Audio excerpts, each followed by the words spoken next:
రాష్ట్రంలో ప్రజాపాలన కాకుండా రాక్షస పాలన కొనసాగుతుందన్నారు మాజీ మంత్రి హరీష్ రావు. సిద్దిపేట జిల్లా ముస్తాబాద్లో తెలంగాణ విద్యుత్ ఆర్టిజియన్ ఎంప్లాయీస్ యూనియన్ ఆధ్వర్యంలో కొనసాగుతున్న సమ్మెకు హరీష్ రావు సంఘీభావం తెలిపారు. రాష్ట్రంలో కాంగ్రెస్ ప్రభుత్వం అధికారంలోకి వచ్చి 2.5 ఏళ్లు గడిచినా ఇచ్చిన హామీలను నెరవేర్చలేదని ఆరోపించారు.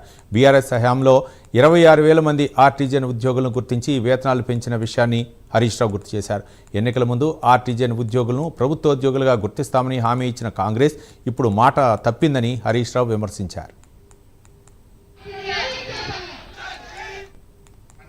కేబుల్ ఉండదు, కేబుల్ ఉంటే ఏబీ స్విచ్ ఉండదు, ఏబీ స్విచ్ ఉంటే ట్రాన్స్ఫార్మర్ ఉండదు, స్టోర్లో మెటీరియల్ ఉండదు, మెటీరియల్ ఉంటే బడ్జెట్ ఉండదు. ఇది తిప్పలైపోయింది. చెప్పుడు 24 గంటల కరెంటు, ఊళ్ళలో పోతే 12-13 గంటలు కూడా వస్తుంది. బాయిల కాడ కరెంటే చక్కగా వస్తుంది. రైతులకు ఎవరు దొరుకుతారు? మీరు దొరుకుతారు సబ్ స్టేషన్ కాడ.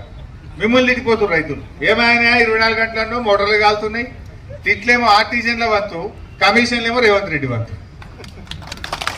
ఎవరు తిట్టు సబ్ స్టేషన్లలో అరే ఎందుకు బంద్ అయింది కరెంట్ అంటారు. మీరేమంటారు? మీదికి వెళ్ళిపోయింది అంటారు. మీదికి వెళ్ళిపోయిందంటే వాడు ఎదురుగా నువ్వు ఉంటావు కనుక నిన్ను తింటుంటారు రైతులు. ఎదురుగా నువ్వు కనబడుతున్నావు. ఫోన్ లాబెట్టేది నువ్వు సబ్ స్టేషన్లా, కనబడేది నువ్వు సబ్ స్టేషన్లా. మీదికెళ్ళి పోయిందంటే మీదికెళ్ళి ఎట్లా పోతుందని ముంగటున్న నిన్న అనబట్టి మీరేమో కమిషన్లు కొట్టుడు, పాపం ఆర్టిజన్లేమో తిట్లు వాడు. ఇట్లుంది గవర్నమెంట్ పరిస్థితి రోజు. అందువల్ల ఇవన్నీ న్యాయబద్ధమైనటువంటివి.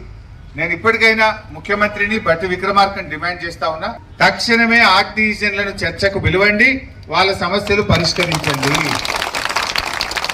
ఇప్పటికే 6 రోజులు అయింది. జరగరాంది ఏదైనా జరిగితే దానికి ప్రభుత్వందే బాధ్యత, బట్టి విక్రమార్కనే బాధ్యత వహించాలి. మీరు ఆర్టిజన్ల మీద నెట్టడం తప్పు.